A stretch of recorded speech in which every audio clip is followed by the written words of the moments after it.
인류의 스승 석가모니 공자 소크라테스 예수 어떻게 살라고 하는가 182번째 시간입니다. 청복을 추구하는 사람들의 성품이라는 소제목 하에 9개의 질문으로 되어 있습니다. 1번 청복을 추구하는 사람들의 성품에 대해 살펴보겠습니다. 기쁨과 감사와 평화와 안식 등이 청복에 속한다고 했습니다. 청복을 얻기 위해 서로 경쟁할 이유가 없습니다. 그 이유가 무엇인가요? 2번 청복을 먼저 얻은 사람이 있습니다. 그것을 시기하는 사람이 있을까요? 없을까요? 3번 그것을 시기하는 사람은 청복을 얻을 수 있을까요? 없을까요? 4번 청복을 먼저 얻은 사람은 그 노하우를 감추려고 할까요? 가르쳐 주려고 할까요? 5번 불법적인 방법으로 청복을 얻을 수 있을까요? 없을까요? 6번 청복을 얻은 사람에게는 불만족이 있을까요? 없을까요? 7번 청복을 추구하는 사람의 마음은 여유로울까요? 초조할까요? 8번 청복을 추구하는 사람의 마음에는 긴장이나 염려가 있을까요? 없을까요? 9번 그 이유는 무엇인가요? 자, 이렇게 해서 모두 9개의 질문입니다. 자, 지난 시간에는 열복을 추구하는 사람들의 성품에 대해서 살펴보았습니다. 자, 오늘은 청복을 추구하는 사람들의 성품에 대해서 살펴보고자 합니다. 자, 열복과 청복은 서로 대립되는 그런 개념이었지요. 당연히 열복을 추구하는 사람들의 성품과 청복을 추구하는 사람들의 성품은 다를 것이다 라는 그런 생각이 드는데요. 어떻게 다른가 하는 부분을 구체적으로 살펴보고자 합니다. 열복을 추구하는 사람은 땅을 담고 청복을 추구하는 사람은 하늘을 담는다 라는 얘기도 우리가 쭉 해오고 있습니다. 자, 1번부터 답을 찾아보도록 하겠습니다. 자, 1번 청복을 추구하는 사람들의 성품에 대해 살펴보겠습니다. 기쁨과 감사와 평화와 안식 등이 청복에 속한다고 했습니다. 청복을 얻기 위해 서로 경쟁할 이유가 없습니다. 그 이유가 무엇인가요? 하는 질문입니다. 자, 복에는 열복과 청복이 있다. 자, 세상에는 열복을 추구하는 사람이 있고 청복을 추구하는 사람이 있다. 세상에 거의 99%는 자, 열복을 추구하는 사람인 것 같고요. 그 1% 정도에 해당하는 사람들이 청복에 대해서 어느 정도 개념을 좀 알고 있거나 또 그 청복을 추구하는 그런 사람인 것 같습니다. 대부분의 사람들은 눈에 보이는 이 세상의 것을 추구하면서 살아가지요. 자, 그러한 청복에 해당하는 것, 기쁨과 감사와 평화와 안식, 이것이 청복에 속하는 것이다 라고 했습니다. 자, 열복은 부와 권력과 명예와 쾌락이라고 했죠. 자, 부를 얻으면 기쁨이 있고 또 부를 얻은 것에 대한 감사함도 있지 않습니까? 예, 맞습니다. 자, 청복에서 말하는 기쁨과 감사와 평화와 안식은 그 앞에 거룩한이라는 수식어를 붙이면 딱 맞을 것 같다라는 얘기도 했지요. 자, 거룩한 기쁨, 거룩한 감사, 거룩한 평화, 거룩한 안식이다라는 것이죠. 자, 우리가 일상의 삶 속에서도 평화, 기쁨, 감사, 안식 이런 걸 느낄 때가 분명히 있습니다. 힘든 업무 끝에 집에 돌아와서 이렇게 쉴 때 안식을 느끼죠. 그런데 그 안식은 거룩한 안식은 아니다라는 것이죠. 자, 우리가 시험에 합격해서 내가 정말 중요한 그 시험에 합격했을 때 기쁘죠. 그런데 그 기쁨이 거룩한 기쁨은 아니다라는 것입니다. 자, 누군가 나에게 좋은 것을 선물을 해줬습니다. 그랬을 때 감사함을 느끼죠. 하지만 그 감사가 거룩한 감사는 아니다라는 것입니다. 청복에 속하는 것으로 기쁨, 감사, 평화, 안식이 있는데 이것은 무엇이냐? 거룩한 기쁨, 거룩한 감사, 거룩한 평화, 거룩한 안식이다. 이렇게 관념을 해보면 좀 더 쉽게 이해가 되지 않을까 싶습니다. 자, 1번 문제. 청복을 얻기 위해 서로 경쟁할 이유가 없습니다. 그 이유가 무엇인가요? 하는 질문입니다. 자, 그 이유. 지난 시간에 우리가 열복을 추구하는 사람들의 성품 하면서 공부했던 것을 떠올려서 이제 대비를 해보면 좀 답이 나올 수가 있는데요. 열복에 속하는 부와 권력과 그 명예와 쾌락, 이것은 한정되어 있다라고 했지요. 재화의 희소성. 그게 한정되어 있기 때문에 서로 경쟁을 해야만 얻을 수 있다라고 했습니다. 자, 그런데 이 기쁨, 감사, 평화와 안식은 그런 어떤 물질적인 것이 아니죠. 그렇기 때문에 이거는 한정되어 있지 않습니다. 마르지 않는 샘과 같아서 그것을 얻고자 하면 누구나 얻을 수 있고 또 얼마든지 누릴 수 있다. 자, 그러니 이 청복을 얻기 위해서는 서로 경쟁할 이유가 없다. 이런 맥락으로 답을 하면 거의 틀림이 없을 것 같습니다. 자, 우리 구독자분들 동의하시나요? 자, 2번 문제 보겠습니다. 청복을 먼저 얻은 사람이 있습니다. 그것을 시기하는 사람이 있을까요? 없을까요?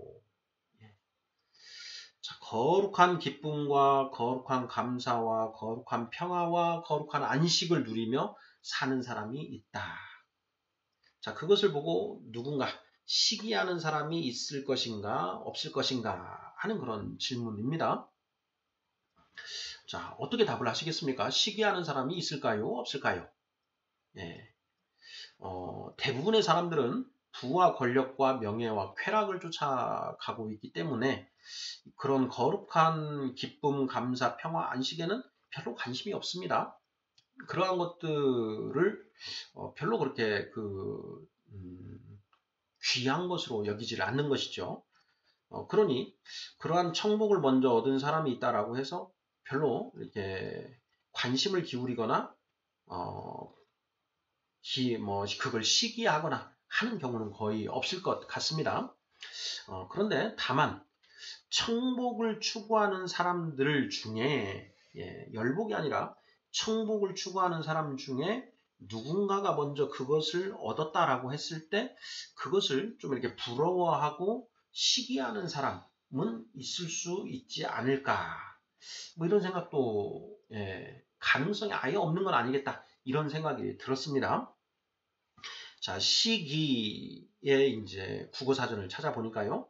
샘을 내고 미워하더라. 이런 뜻이죠. 샘을 내고 미워함. 자, 열복을 추구하는 사람인데, 어떤 사람이, 저 사람은 청복을 추구하면서, 돈도 별로 없고, 지위도 보잘것없고, 이런데, 정말 이렇게 행복하고, 가정이, 단란하고, 이렇게 살아간다라는 것이죠. 자, 그것을 보고 시기할 수 있겠다. 이런 생각 듭니다. 또, 청복을 추구하는데 그 청복을 어떻게 얻는지에 대해서 잘 모르는 사람도 그런 어떤 세상의 그 풍습에 젖어서 세상의 그 습에 젖어서 시기를 하는 경우도 있을 수 있겠다. 이런 생각을 해보았습니다. 자, 이번 문제. 청복을 먼저 얻은 사람이 있습니다. 그것을 시기하는 사람이 있을까요? 없을까요? 청복을 얻은 사람의 삶은 평온하고 기쁨이 넘쳐난다. 자, 그러한 삶을 바라보는 사람 중에 이를 시기하는 사람이 분명 있을 수 있을 것이다. 이렇게 저는 답을 해보았습니다. 자, 3번 문제 보겠습니다. 그것을 시기하는 사람은 청복을 얻을 수 있을까요? 없을까요? 하는 질문입니다. 청복을 먼저 얻은 사람을 시기하는 사람, 그 사람이 청복을 얻을 수 있을까 없을까 하는 그런 질문입니다. 자, 우리 구독자분들 어떻게 답하시겠습니까? 청복을 먼저 얻은 사람을 시기하는 사람이 그 본인은 청복을 얻을 수 있을 것인가 없을 것인가 하는 그런 질문입니다. 자, 시기 뜻은 샘을 내고 미워한다 라는 그런 뜻이었습니다.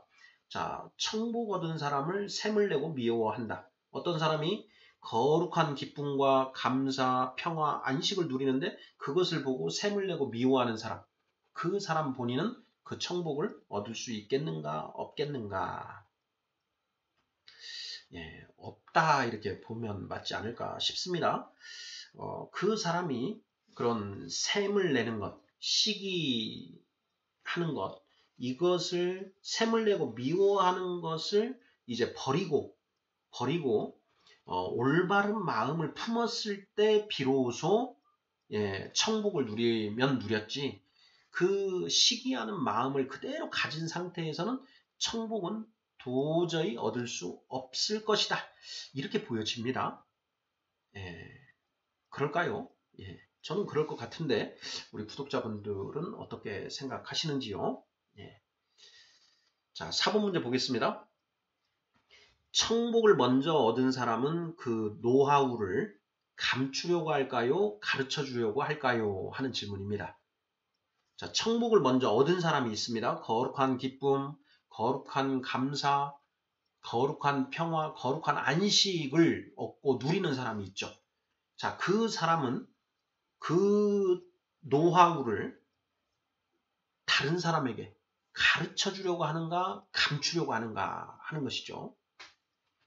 자, 석가모니 부처님께서 그 보리수 나무 아래에서, 진리의 나무라는 거죠. 보리수 나무 아래에서 더없이 높은 깨달음, 무상정 등각을 얻으셨을 때, 그 무한한 그 법렬을 이렇게 누리시다가, 이것을 내가 얻은 이 깨달음을 다른 사람들에게 나누어 주어야 되는가 하는 걸 이렇게 생각하시다가 그 설법을 주저하셨다라는 것을 우리가 이제 경전을 통해서 읽어보게 되는데요. 그때 석가모니 부처님께서 그 설법을 주저하셨던 이유는 다른 것이 아니라 내가 깨달은 이 깨달음은 너무나 높은 것이어서 일반 중생들에게 이야기해 주어도 그들은 도무지 깨닫지 못할 것이다. 자, 이런 그 걱정 때문에 설법을 주저하셨다라는 것이죠. 그리고 잠시 그렇게 주저하셨지만 결국은 설법을 하시지요. 석가모니 부처님과 함께 고행 수련을 했던 5 비구를 찾아가서 그들에게 부처님이 깨달은 그 깨달음을 설법을 해주십니다. 그러자 그 설법을 들은 비구 중에 한 사람이 바로 깨달음을 얻고 또 한 사람 한 사람 해서 5명이 결국은 다 깨달음을 얻었더라라는 것이죠. 자, 그러한 경험을 통해서 자, 부처님께서는 이제 80세가 넘는 그런 나이로 입적하실 때까지 계속해서 이 설법을 하시면서 사람들에게 깨달음을 나누어 주셨다라는 것. 이것을 우리가 석가모니 부처님의 그 일생에서 우리가 살펴본 그런 내용이었죠. 4번 문제. 청복을 먼저 얻은 사람은 그 노하우를 감추려고 할까요? 가르쳐 주려고 할까요? 자, 공자님은 어떻습니까? 자, 공자님 나이 50에 지천명 하셨지요. 드디어 천명을 깨달으셨습니다. 나이 15에 학문의 뜻을 세우고, 여기에서 말하는 학문은 바로 천명을 알고자 하는 그 학이죠. 천명을 알고자 뜻을 세우고 나이 50에 천명을 깨달으셨습니다. 천명을 깨달으신 이후에 54세의 나이로 14년간 주유천하하면서 세상에 도를 전하고자 하지요. 자, 그러나 뜻에 맞는 주군을 만나지 못해서 다시 노나라 고향으로 돌아와서 후학을 양성하시지요. 청복을 먼저 얻은 사람은 그 노하우를 감추려고 할까요? 가르쳐 주려고 할까요? 소크라테스는 어떻습니까? 소크라테스 언제 깨달음을 얻었는지 명확하지는 않지만 그 소크라테스는 아고라 아테네 광장에 나가서 그 청년들과 대화술 대화법을 통해서 자기가 깨달은 것을 가르쳐주고 또 상대방이 깨달을 수 있게끔 질문을 통해서 유도를 해나가죠. 그걸 삼파술이라고 했습니다. 청복을 먼저 얻은 사람은 그 노하우를 감추려고 하나요? 가르쳐 주려고 하나요? 정답은 가르쳐 주려고 한다라는 것이죠. 자, 예수님도 30세에 세례 요한으로부터 세례를 받고 공생애를 시작하셨지요. 공생애 기간 3년 동안 이스라엘의 그 수많은 마을들을 돌아다니면서 가르침을 펴셨습니다. 자, 그리고 십자가에서 죽으시지요.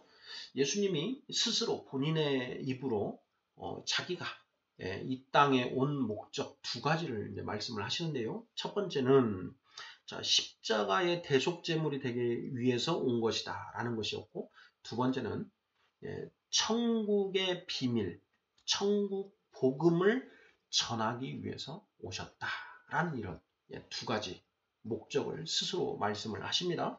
자, 그 중에 두 번째, 천국 복음을 전하기 위하여 내가 이 땅에 온 것이다. 이렇게 말씀하시는 대목. 이것을 보면 자, 천국을 먼저 얻은 사람은 그 노하우를 가르쳐 주려고 한다라는 걸 쉽게 알 수 있는 것 같습니다. 자, 열복은 한정되어 있기 때문에 나누면 자기 몫이 줄어들지만 청복은 무한하기 때문에 자기 몫이 줄어들 일이 없고 오히려 다른 사람에게 나누어 주면 줄수록 자기 몫이 오히려 늘어나는 그런 속성이 있다라는 것도 우리가 생각해 보면 좋을 것 같습니다. 자, 5번 문제입니다. 불법적인 방법으로 청복을 얻을 수 있을까요? 없을까요? 하는 질문입니다. 불법적인 방법으로 열복을 얻기 위해서는 수단과 방법을 가리지 않는다라고 했죠. 들키지만 않으면 된다. 자, 그런데 청복이라는 것이 불법적인 방법으로 얻을 수 있는 것인가 없는 것인가 하는 질문입니다. 자, 어떨 것 같습니까? 정답은 얻을 수 있다 없다. 없다라는 것이죠. 시기하는 사람은 청복을 얻을 수 있을까요? 없을까요? 3번 질문에도 살펴봤는데요. 셈을 내고 미워하는 사람은 마음의 기쁨과 감사, 평화, 안식 누릴 수 없습니다. 자, 마찬가지로 불법적인 방법으로는 청복을 얻을 수 없다. 자, 열복은 오히려 불법적인 방법을 동원해야 얻을 수 있다라는 것이죠. 우리가 이 세상을 살펴보면 명확합니다. 세상에 부와 권력과 명예, 쾌락을 얻기 위해서 온갖 불법과 편법이 판을 치지요. 들키지만 않으면 된다. 들켜도 힘이 있으면 무마시킬 수 있다. 이것이 세상의 그 열복을 추구하는 사람들의 그 모습인 것을 우리가 너무나 쉽게 목격할 수 있는 것 아니겠습니까? 자, 5번 문제. 불법적인 방법으로는 청복을 얻을 수 없다. 자, 6번입니다. 청복을 얻은 사람에게는 불만족이 있을까요? 없을까요? 하는 질문입니다. 자, 청복을 얻은 사람. 완전한 청복을 얻기 전, 그러니까 부처님께서 무상정 등각, 더 없이 높은 깨달음을 얻으셨지요. 그 전에는 불만족이 있습니다. 부처님이 출가하셔서 처음에 그 인근에 깨달음을 얻었다라고 하는 그 선생들을 찾아가서 배우지요. 그런데 그 선생들의 가르침을 모두 다 흡수하고 난 뒤에 이것으로는 뭔가 부족하다. 이렇게 생각을 하셔서 더 높은 깨달음을 위해서 계속 정진하고 수행하시지 않습니까? 자, 완전한 청복을 얻기 전에는 불만족이 있을 수도 있다. 하지만 완전한 청복을 얻고 나면 불만족이 있을 수 없다라는 것이죠. 기쁨, 감사, 평화, 안식, 거룩한 기쁨, 거룩한 감사, 거룩한 평화, 거룩한 안식을 경험하면 불만족이 있을 수가 없다. 우리가 이것을 경험해 보지는 못했을 수 있겠지만 관념적으로 그것은 그럴 것 같다. 논리적으로 봤을 때 일단 논리적인 부분을 좀 얘기하는 것입니다. 실제로 이제 이런 천국을 누리는 분들, 5단계 인격자 분들의 그런 그 삶을 통해서 불만족이 있는가 없는가를 살펴볼 수 있겠는데요. 석가모니, 공자, 소크라테스, 예수 이분들의 삶 속에 불만족이 있는가? 이분들은 자족하는 삶을 사셨죠. 자족. 부귀에도 처할 수 있고 빈곤에도 처할 수 있는 일체의 비결을 가지고 계시는 분들이다라는 것이죠. 풍부하면 풍부한 대로, 부족하면 부족한 대로 그 모든 상황에서 최고의 만족을 누리면서 나아갈 수 있는 그런 일체의 비결을 통달하신 분들이다. 그러니 불만족이 있을 수 없다. 이렇게 답을 하는 것이 자연스러울 것 같습니다. 7번입니다. 천국을 추구하는 사람의 마음은 여유로울까요? 초조할까요? 천국을 추구하는 사람의 마음, 천국을 누리는 사람의 마음은 당연히 여유롭겠죠. 천국을 이미 누리고 있는 사람은. 그런데 천국을 추구하는 사람은 어떨 것이냐? 자, 간절히 천국을 추구하는데 아직 이를 얻지 못하고 있다. 그러면 초조할 수도 있겠다라는 그런 생각이 듭니다. 우리가 4단계 인격자, 구도자의 인격이라고 했는데 정말 도를 얻고자 하는데 그 도가 얻어지지 않는다. 그런 경우에는 초조함이 있을 수 있겠다라는 그런 생각이 듭니다.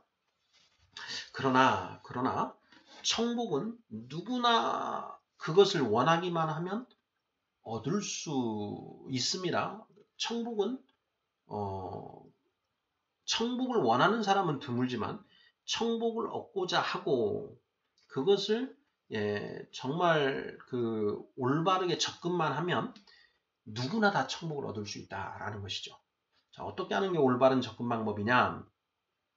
석가모니, 공자, 소크라테스, 예수 이분들, 인류의 스승 이분들이 제시한 그 방법 그대로 그분들의 말씀 그대로 받아들이고 그 말씀대로 행하면 누구나 천국을 얻을 수 있다라는 것이죠. 얻지 못하는 이유가 무엇이냐? 그분들의 말씀을 있는 그대로 받아들이지 않고 자기 생각으로 그 말씀을 왜곡합니다. 그래서 자기 깜장에 따라서 그 말씀의 본뜻을 왜곡해서 변형시켜서 이해를 하고 그리고 자기 생각대로 수행을 하기 때문에 얻지 못한다.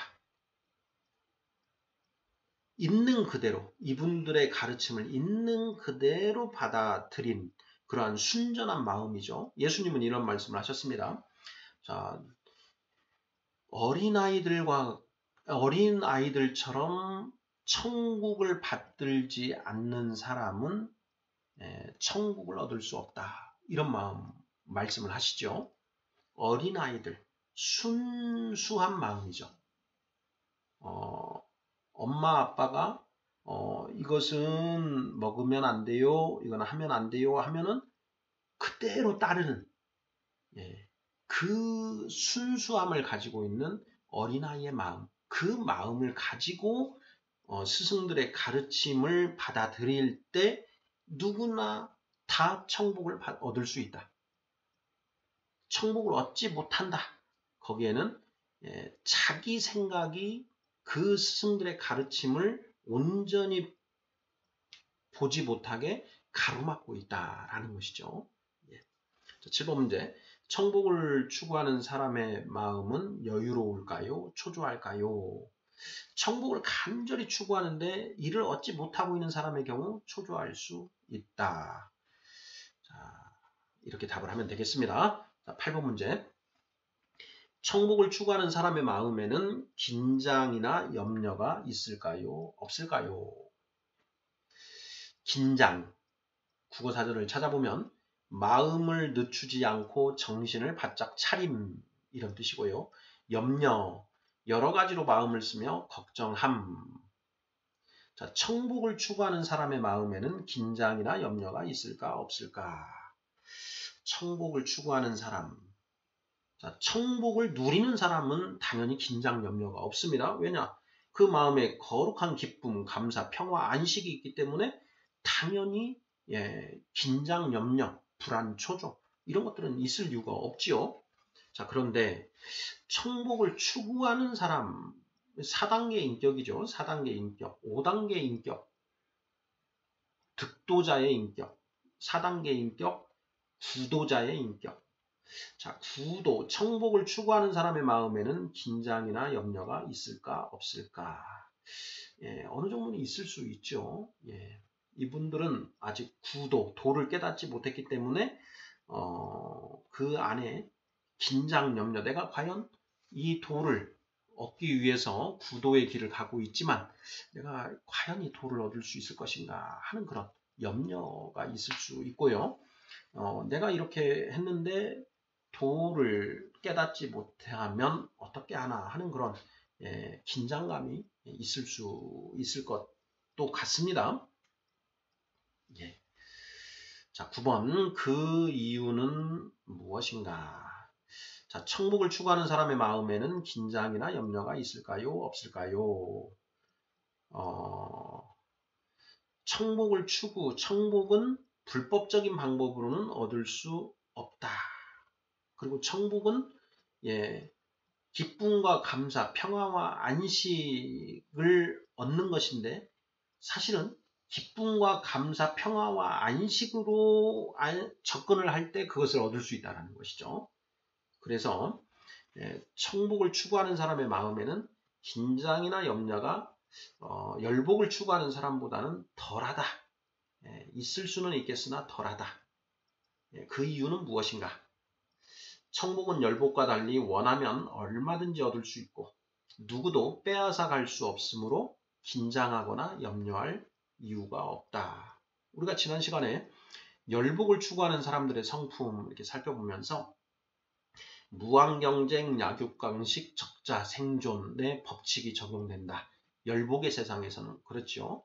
그래서 아직 그 열복을 얻지 못한 사람은 그 기득권, 열복을 이미 얻은 자들의 것을 빼앗기 위해 혈안이 되어 있는 것이고 이미 기득권을 가지고 있는 자는 그것을 지키기 위해서 수단과 방법을 가리지 않는다라고 했습니다. 뺏고 빼앗기는 치열한 경쟁 속에 있기 때문에 긴장, 초조, 염려 이러한 것들이 상존한다라는 것이죠.